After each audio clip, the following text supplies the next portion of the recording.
Ahojte, dneska by som vám chcela ukázať zo pár lakov, ktoré mám od značky Pupa. Pupa Milano je talianska kozmetika, ktorú na Slovensku môžete kúpiť v kamenných predajniach v Auparku a takisto myslím, že v Bratislave sa dajú kúpiť v Eurovej, teda tam majú predajňu. Pupa sa v poslednom čase podľa mňa teší veľkej obľúbe a ja by som vám teda chcela ukázať zo pár lakov, ktoré od tejto značky mám. Začala by som prvým, ktorý som si vôbec kúpila od Pupy. Je to takýto zlatý top coat, taký efektový nadlak, ktorý som si kúpila asi pred 5 rokmi a myslím, že momentálne sa už asi ani nedá kúpiť, aspoň v predajni som ho nikde nevidela, tak neviem, či ešte v ponuke. Tento má odtieň 04 a obsahuje vlastne taký zlatý trblietavý prášok v priesvitnom laku, plus teda sú tam také väčšie holografické kolieska alebo hexagónky. Je veľmi pekný, tak si ho šetrím a tak si ho môžete pozrieť ako takú relikviu, hej, že teda toto tiež vyrábala Pupa. No, myslím si, že asi takým najväčším objavom, ktorý Pupa priniesla na náš trh a do drogérií, tak sú holografické laky z kolekcie, ktorá bola v lete minulého roku, 2012. V tej kolekcii ich bolo, no neviem teraz, či ich bolo 8 alebo 10, neviem, tých odtieňov. V podstate všetko sú to holografické laky, ktoré sa dovtedy málo alebo dosť ťažko dali zohnať v bežnej drogerii a také obyčajné značky ich nevyrábali.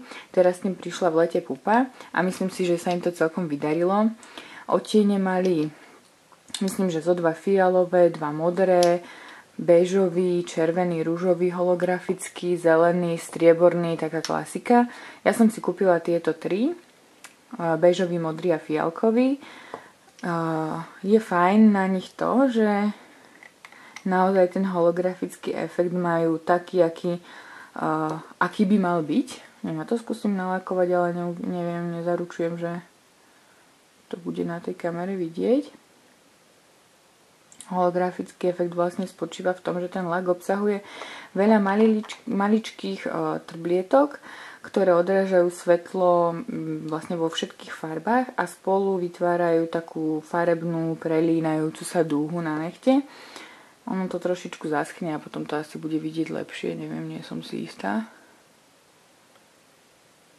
No asi zaostrujem všade inde, len nie na necht. Dobre, no takže myslím si, že holografické laky od Pupy to je jedna vychytávka, ktorú asi každý zaregistroval, veľa sa o tom písalo aj na blogoch. No a bola som pred týždňom asi v ich predajni a ešte som ich tam videla. Aspoň zo pár odtieňov tam určite mali, takže stále sa predávajú a sú dostupné. Neviem, či všetky odtiene, ale zo pár ich tam mali. Ďalším lakom, ktorý je podľa mňa úplne najkrajší lak, ktorý Pupa vyrobila, tak je tento. Je to taký zeleno-modrý dôchrom. Je z africkej kolekcie, tiež z leta minulého roku a volá sa Afro Iridescent. No a je úplne úžasný.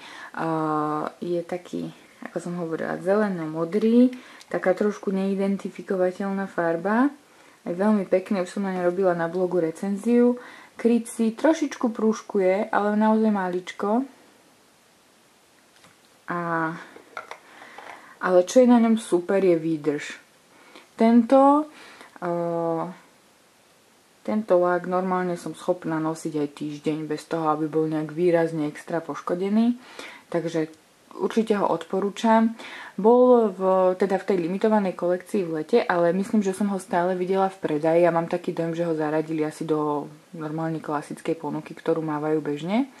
Takže určite sa po ňom pozrite, ak budete v Pupe, tak tento si určite kúpte. Ešte teda vám poviem, že všetky laky Pupa stoja 3,90 za vlastne 5 ml objem. Neviem, či je to veľa alebo málo. Ja som v podstate rada, že sú tie laky menšieho vzrastu objemu, pretože neviem, no moja zbierka je už asi na litre, sa dá rátať, takže ja nepotrebujem nejaké veľké objemy lakov. Radšej mám pestrofarebné odtiene, ktorých si môžem kúpiť viac. No. Teraz držím v ruke ďalší lak, ktorý som v lete veľmi často nosila a podľa blogov som určite nebola sama, pretože som o ňom čítala veľakrát. Volá sa Seastar Coral, ja to mám nejaký preklep, a je to odtieň 616. Nosila som ho na rukách aj na nohách v lete, má výdrž takú 4 dní dal, úplne v pohode. A čo je na ňom krásne, tak je pigmentácia. Je taký tmavší, sítejší. Je to taká síta, oranžovo-červená koralová farba. Dá sa kľudne nosiť v jednej vrstve a v podstate je to taký rýchly lak, lebo rýchlo zaschne. V jednej vrstve nemusíte čakať na nič veľmi dlho, takže iba nalakujete a idete a ste pekná. No, takže tento mám veľmi rada a nosila som ho fakt často. Ďalší lak, ktorý tu mám, je takýto bordovo hnedo-fialový. Taká pekná jesenná farbička, taká klasika, ale je tiež veľmi dobre pigmentovaný. Robila som s ním dokonca jeden nail art, ktorý ešte na blogu nemám, ale snad do tohto článku sa mi zmestí. Takže fotku vám dám do článku. No, ešte čo by som tak všeobecne povedala k lakom, tak je to, že veľmi sa mi páči ten obal. Že sú také maličké, také okrúhle, majú pestrofarebné podľa kolekcií tie názvy tuto hore. No ale čo je teda veľmi zlé, tak je podľa mňa strašne nepraktický tento vrchnáčik. Tým, že je taký dosť krátky a zaoblený, tak keď sa vám potia ruky, tak máte problém to odšrobovať. No a potom, keď idete lakovať, tak aspoň ja, no neviem, do mojej ruky sa proste nehodí, lebo ja si potrebujem lak niekde tuto oprieť a tento mi tam proste nedočiahne, hej, takže to musím tak pevne držať a celé je to také nepraktické. Inak samotný šteček je v podstate okrúhly, tenký, také mám rada, lebo sa s ním dá nalákovať ten oblúčik pri nechtovom lôžku veľmi pekne. Takže to je super. Len teda nevýhoda je tá, že sa to blbo drží. No. Ďalší lak, ktorý som si kúpila pomerne nedávno, niekedy na jeseň, tak je tento, volá sa, no neviem, nejaký Tyrkis niečo. No, inak toto je strašná nevýhoda pupalakov, že v podstate každý z nich má svoj slovný názov, ale vôbec ho nemajú uvedený na flaštičke. Na flaštičke sa nachádza iba niekoľko čísel, z ktorých teda sa mi nepodarilo zistiť, že teda to číslo, ktoré vám určuje odtieň, tak je toto. Toto posledné tmavo vytlačené trojčíslie, čiže v prípade tohto laku je to 728. Ja som si toto číslo hodila do Google a potom mi tam vyšiel nejaký názov, ktorý som si prepísala na flaštičku. No ale teda je to veľmi nepraktické, takže no neviem, no. Ak toto bude pozerať niekto kompetentný z Pupy Milano, tak nech sa nad tým zamyslí, či by nebolo vhodné napísať na flaštičku aj názov odtieňa, pretože mne samotnej sa veľmi zle pamätajú čísla a asi nebudem jediná, si myslím. No, otvorím vám tento lak, lebo tento lak som si pôvodne ani vôbec nechcela kúpiť, ale pani predavačka, ktorá zjavne vedela, čo robí, mi povedala, že mi pristane ku kabátu, takže som si ho proste kúpila a vôbec som nebola tomu nakoniec ani rada doma, lebo som si myslela, že to bude taká tá priesvitná perleťovo tyrkisová, ktorá nebude kryť ani v 5 vrstvách, ale ako som zistila, tak to nie je až taká hrôza a krytie myslím si, že v nejakých 2 vrstvách bude úplne postačujúce. Takže myslím si, že ho niekedy nalakujem, takže to nakoniec nebola až taká blbá kúpa. Hej, vidíte, že pomerne dobrá aj tá jedna vrstva zakryla tú nechtovú líniu, takže tých 2 vrstvách by to mohlo byť dokonalé. No, ďalšie 2 laky, ktoré tu mám, tie vám len v krátkosti takto ukážem, sú také zelenkavé, zvláštne, mintové odtiene, niečo ako zubná pasta. Tento je tmavší, tento je svetlejší. Chystám o nich v krátkom čase určite recenziu, už mám fotky nafotené v počítači, takže keď sa dokopem k niečo k ním napísať, tak ich uvidíte. No, ešte teda vám poviem toľko, že tieto klasické krémovky od Pupy sú super v tom, že nerobia bublinky, v podstate ani jeden z nich z lakov, ktoré mám od Pupy, tak bublinky nerobia na nechtoch. A ja som teda taká, že sa dosť ponáhľam pri lakovaní. Nechce sa mi čakať na to, kým uschne podlak, jedna vrstva, druhá vrstva, nadlak a všetko možné okolo toho. Takže ja lakujem dosť rýchlo tie vrstvy na seba. A pri niektorých menej kvalitných lakoch sa občas stane, že sa vám tým nánosom tam niekde dostane vzduch a robia sa bublinky. Hej. Tak tieto laky to vôbec nerobia. Tak za to som rada. No ďalší lak, ktorý tu mám, tak je zvláštny, je z kolekcie Disco Neon. Hej. No píšu teda, že by sa mal volať Violet. Je to odtieň 0,53, ale teda fialová to nie je ani zďaleka. Je to podľa mňa taká bobuľovo-červená skôr. Taká, ja neviem, dobordová. Ale fialová to určite nie je. Tento lak by mal svietiť v tme. Alebo teda mal by svietiť. Neviem, kde presne by mal svietiť, ale mal by svietiť. V tme teda nesvietí. Hej, to som skúšala. Aspoň, ja neviem, u mňa nesvietí. A keďže sa volá, že Disco Neon, tak ja predpokladám, že bude asi svietiť pod takoutou modrou, bielou neonkou, čo býva na diskotékach. Tak ak niekto chodíte na diskotéky a teda chcete vyskúšať svietiaci lak, tak si skúste kúpiť tento a ja vám budem veľmi vďačná, ak mi dáte vedieť, že teda či to funguje. Lebo ja na diskotéky nechodím a no a nemám to proste ako otestovať, hej. Ale tak lak vyzerá tak, to je celkom schopný. Mali ich viacero odtieňov a ja som narazila v predajni v Auparku v Žiline už iba na tento teda, čo sa volá Violet a potom tam bol ešte žltý, ten som si pochopiteľne nekúpila, lebo nemám žltú rada. Takže ešte raz, keď náhodou ho máte a viete o tom, že svietí, tak mi dajte vedieť v komentároch, budem rada. Ďalší odtieň, ktorý mám, tak je tento, číslo má 214 a mal by sa volať Lotus Pearly Pink. Myslím, že je z kolekcie, ktorá bola teraz v zime. China Doll sa volala tá kolekcia. Lak samostatný je veľmi pekný, je to taká béžovo-rúžová farba, perleťová, s takými kovovými odleskami asi. No. Je v podstate pekný, taký trošku nude, ale nemám miesto, kde by som ho nalakovala. Ale čo je na ňom blbé, je to, že ku krytiu mu síce stačia 2 vrstvy, ale tie 2 vrstvy nekonečne dlho schnú. Ja neviem, čím to je, pri iných lakoch tejto značky sa mi to nikdy nestalo, ale tento odtieň, ja neviem, no dala som 2 vrstvy, keď som si ho lakovala naposledy. Na to som dala rýchlo schnúci nadlak a ešte po hodine som do neho proste nechtom urobila rihu. A proste tá riha tam bola, no. Tak ja neviem.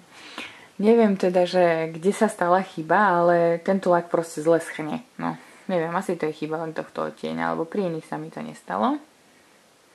No a posledný farebný lak, ktorý tu mám, tak je tento.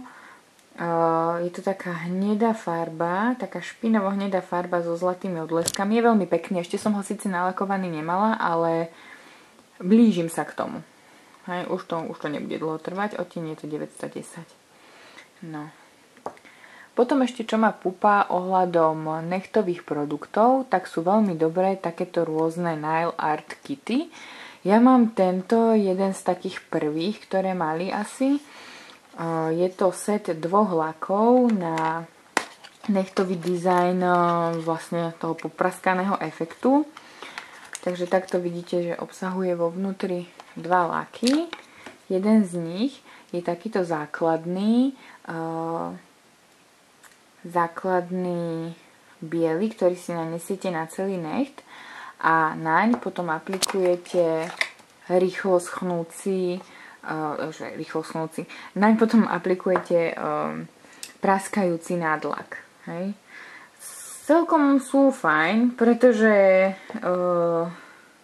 sú také síte, husté. Treba s nimi pracovať rýchlo. Asi môžeme ukázať aj ten efekt praskania. Tak. No a už by to za chvíľočku malo byť aj vidieť. Neviem, či nám netreba zafúkať. No. A už sa tomu ukazujú trhlinky. Neviem, niekomu sa tento efekt páči, niekomu nie.